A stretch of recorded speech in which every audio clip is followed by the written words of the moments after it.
So, distractions inside your car. They include passenger and pets, right? So, anytime you're talking to a friend or looking in that rearview mirror to make eye contact with a friend or looking over your shoulder to talk to a friend, all these things take your attention away from the task of driving. Same thing with your pets. Now, pets, of course, you need to make sure that you have them in a pet carrier. You do not want your pet sitting on your lap or walking around the car. If you care about your pet as much as a family member, you would make sure that they're safe. And another distraction you may come across is music. A lot of times, when you're getting in your car and you want to listen to a particular type of song or a particular type of music, the best thing to do is go ahead and set up your playlist prior to actually getting in the vehicle and driving. A lot of students and a lot of people out there, they have access to their phone or their MP3 player, and it's going through their Bluetooth on their stereo, and all of a sudden they don't like a song or they want to listen to something different. They grab their phone and they start messing with the music icon and trying to go through all their albums and list of artists and everything else, trying to find that song that they actually want to listen to. That right there is going to keep your eyes off the road. If you're not looking at the road, then anything that happens during that time you're not looking, you're not going to be able to react to it. Your reaction time, it gets extended considerably. And if that's the case, then you may easily find yourself getting into an accident. It could be somebody jetting out in front of the road and you hitting them. It could be another vehicle braking suddenly because of some type of hazard that popped out in front of them. If you're not paying attention, you're going to find yourself hitting or getting into an accident, and it's going to cause a lot of damage and it's going to cause a lot of harm to you. So you want to make sure that whatever music you're listening to, if you are listening to music, make sure you have that playlist ready to go prior to actually driving the vehicle. Cell phones. Now, cell phones, of course, just like music, cell phones has everything on there. We got text message, we got phone calls, we got email, we got all types of stuff. And of course, in a world where we're always going 100 miles per hour, you want to make sure that when you're driving, go ahead and put that phone on silent. Go ahead and put that phone, or even turn it off. That would be even better. Turn it off, put it in your glove compartment, don't even focus on it, leave it alone, and focus at the task at hand, which is driving. You would not believe the horrible accidents that have taken place out there because somebody's trying to look at an email or somebody's trying to text message somebody that they're getting a text message from, and they're not paying attention to the road, and it causes a horrible accident and ruins their entire life or even takes their life.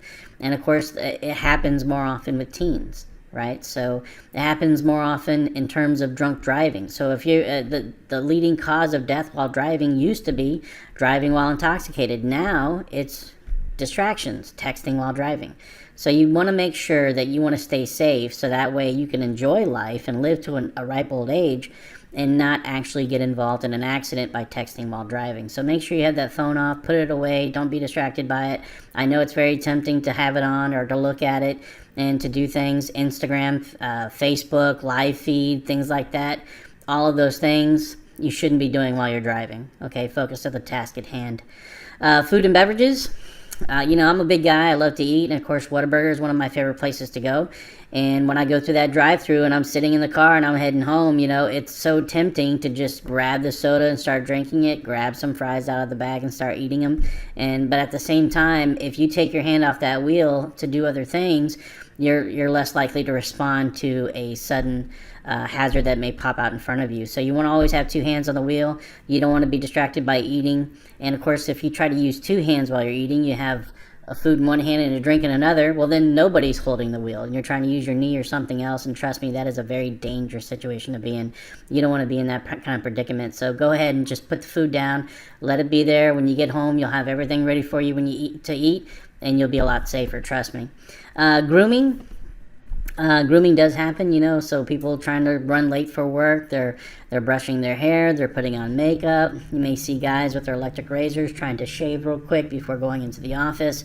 All of these things you'll see out there on the road, especially in the morning and when heading to work. So when you see these things, they're looking in the mirror, they're looking at themselves, they're not looking at the road. And in those situations, if they're not looking at the road, then they're more likely to get into an accident. So you got to be careful. So if you are that person that's kind of running late, or you have a tendency to run late, start adjusting your life in other ways. Go to bed earlier, get up earlier, make that extra time in order to get ready for work.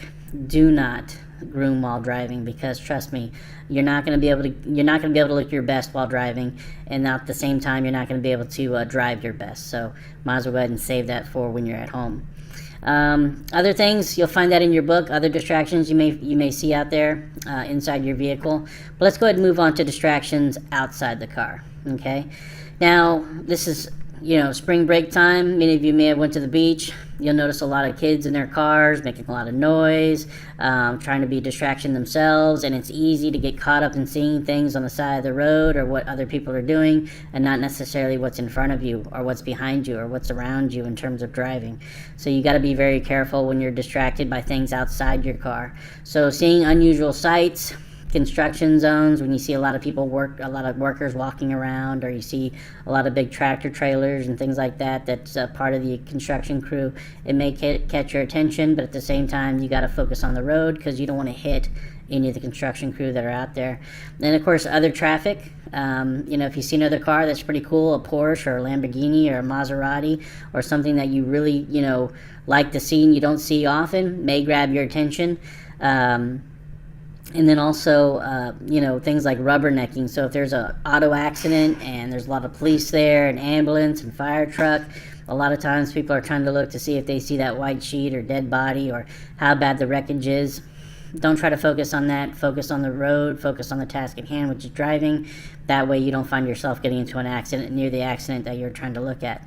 And then, of course, other things that may be a distraction outside the car, things like sunsets, beautiful scenery. Once you start driving out towards West Texas into New Mexico, Colorado, Arizona, trust me, the scenery is breathtaking. If it's something that's really, really good and really, really beautiful, go ahead and pull that car off to the side of the road, look at a scenic point where you could actually take those photos and pictures and enjoy the scenery and enjoy that moment.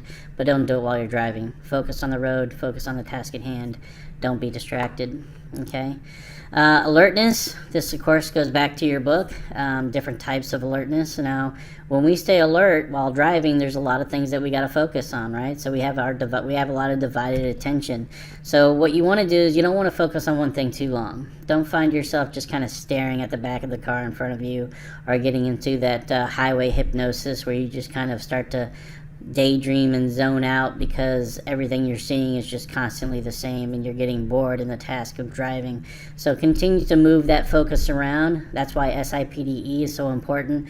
You're constantly searching, you're constantly identifying. So if you're actively engaged in SIPDE, then you'll be able to stay focused within your attention span. Even though your attention's divided, you're still focused at the task at hand of driving. Okay, so only focus on a few things at a time. Don't focus on things too long. Be able to scan to different areas and identify multiple hazards. Multitasking, it's part of divided attention, but it's part of the driving task. You got a lot of things going on while you're driving. Everything from your speed to your to things around you, hazards that you may have to confront and predict and decide and execute. So driving requires focus on several things at once. Don't daydream if the driving gets too boring. And of course, moving from one task to the next keeps you attentive. We're going to go through this real quick. That way you have some information about distracted driving. So which of the following distractions is most likely to cause a young driver to crash? A, lack of driving experience. B, other young passengers. C, lack of familiarity with the vehicle they are driving. D, poor vehicle maintenance. Now, of course, all of these could be problems while driving, but at the same time, which one is a distraction? That would be B, other young passengers. Number 2, the biggest issue with using cell phones while driving is A, holding the phone while steering. B, mental distraction. C, having to view the cell phone display.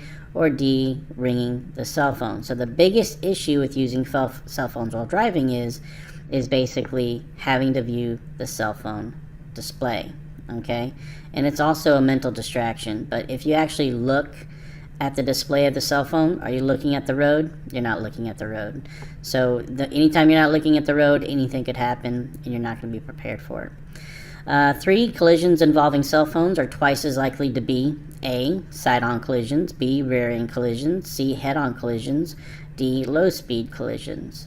Most cases it would be a rear-end collision because you are basically not looking in front of you and the car in front of you brakes suddenly, and then all of a sudden you're going to go ahead and hit that person from behind. But of course, right here, C, head-on collision, that is by far the most deadliest crash you can be in. And if you basically are looking at your cell phone and you drift into oncoming traffic, head-on collision is a very big possibility. Okay, so you don't want to get involved in that.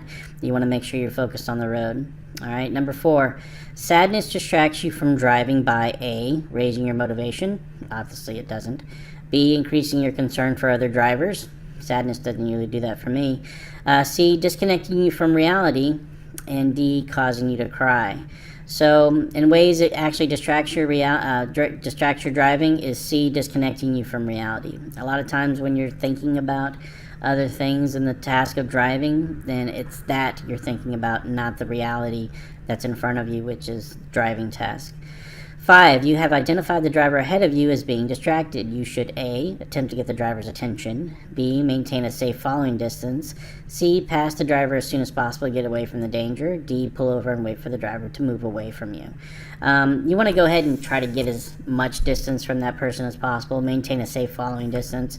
If you see that they're distracted, it happens all the time. It may be briefly. How long their distraction is based up to that person, but go ahead and maintain a safe following distance. But that's true in every situation. You always want to maintain a safe following distance, but of course if you see something that could potentially be a hazard, go ahead and give yourself more distance between you and that driver.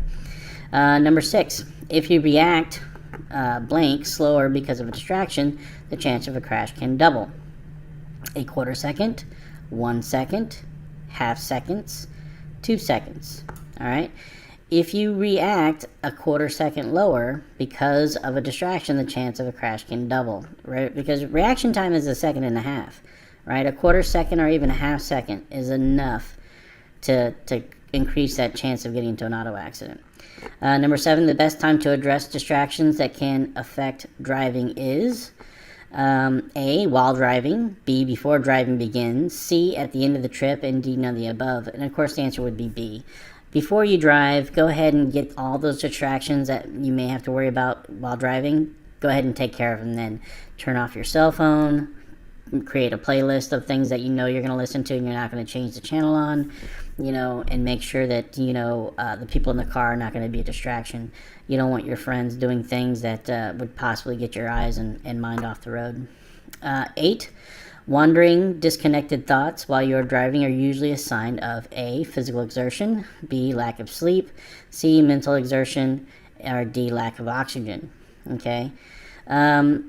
Usually it can be a lack of sleep and mental exertion. You could be mentally tired, but also at the same time, you could also be lacking sleep, which of course affects your mental state regardless. So, number 9, which of these is not a useful guideline to help control your emotions? A, plan ahead. B, accept everybody to obey the rules. C, don't drive after an argument. Or D, leave yourself extra time to travel. So which is not a useful guideline? B, you can't control other people, so expecting everybody to obey the rules is not going to happen. When you get out there on the road, you're going to see people break the rules all the time. You're going to see them weaving in and out of traffic. You're going to see them speed. You're going to see them not use their blinker. You're going to see them tailgate. You're going to see a lot of people do a lot of things that they shouldn't be doing, and therefore that could be an issue that can affect your emotions, but it's not a guideline that would help you. So don't expect everybody to follow the rules, but expect yourself to follow the rules. 10, which of the following are distractions inside the vehicle? A, passengers and pets. B, music. C, food, beverages, and smoking. Or D, all the above. Obviously, all the above. When is the best time to familiarize yourself with your vehicle controls? A, while driving. B, stopped at a traffic light. C, on the interstate. Or D, before driving during your pre-drive protocol. Yeah, you want to take care of everything in the pre-drive protocol. You want to look at your dash, make sure any signals or signs that are on, everything is working perfectly. You don't want to have to deal with those issues while you're driving. So go ahead and pay attention while you're getting ready to drive in your pre-drive protocol, and I guarantee you'll be a lot safer. Number 12, when is the best time to text message in a vehicle? A, while driving. B, stopped at a traffic light. C, on the interstate. D, pulled over on the side of the road. D, pulled over on the side of the road. I'd even take it a step further. D, pulled over into a parking lot. that's the best time, because even on the side of the road, things can go wrong because you're near traffic, right? So if you really want to be in a safe place, go ahead and pull off completely into a parking lot. That way you go ahead and do all the text messaging you need to do. 13, which of the following is an example of an external vehicle distraction? A, passenger conversations. B, collision scenes, construction zones, and wild animals. C, a ringing cell phone. D, the GPS system. Obviously, it's going to be outside the vehicle, so that would be collision scenes, construction zones, and wild animals. Is it ever a good idea to eat while driving? A, yes, when you are late for work. B, yes, when stopped at a traffic light. C, never pull over to a safe location and enjoy your meal. Or D, yes, but make sure to drive slowly. Yeah, eating while driving is not a good idea, so go ahead and just C, pull over and eat at a safe location. 15, how should you react to peer pressure? Okay, what is peer pressure? First of all, peer pressure is basically the people that you surround yourself with and the influence that they have on you. So basically, if they want you to do something that you may feel uncomfortable doing, and they start to pressure you in terms of trying to goad you into making that decision, that is what we call peer pressure. Okay, so how should you react to that peer pressure? A, agree with the majority of your passengers. What if they're making a bad decision? You don't want to agree with that. B, listen to the oldest passenger in the car. Yeah, with age comes wisdom, but at the same time, that oldest person, maybe only a few months older, are still pretty young themselves. C, decide beforehand what your driving standards are and stick with them, and do not let peers pressure you into changing them. Or D, none of the above. C would be best, right? So you have your morals, you have your values, you know the rules, and you're going to stick by them. It doesn't matter what other people say, no matter how fun they may think it is. Safety is always important, so always stick by your guns. 16, what is the best method to transport pets? A, lock them in the trunk. I wouldn't do that. B, bringing someone along to control the pet. Yeah, that's just as bad as letting them roam around. C, transport the pet using a carrying case or a special seatbelt. Or D, B, and C. Okay, best method by far would be C. Okay, B and C. B, bringing someone along to control the pet, it needs to be secure. You know, a person holding on to the pet is not enough. So a transport carrier or a special seatbelt will do more than what another person can do. So what is the best? Obviously C. All right, so that pretty much concludes distracted driving.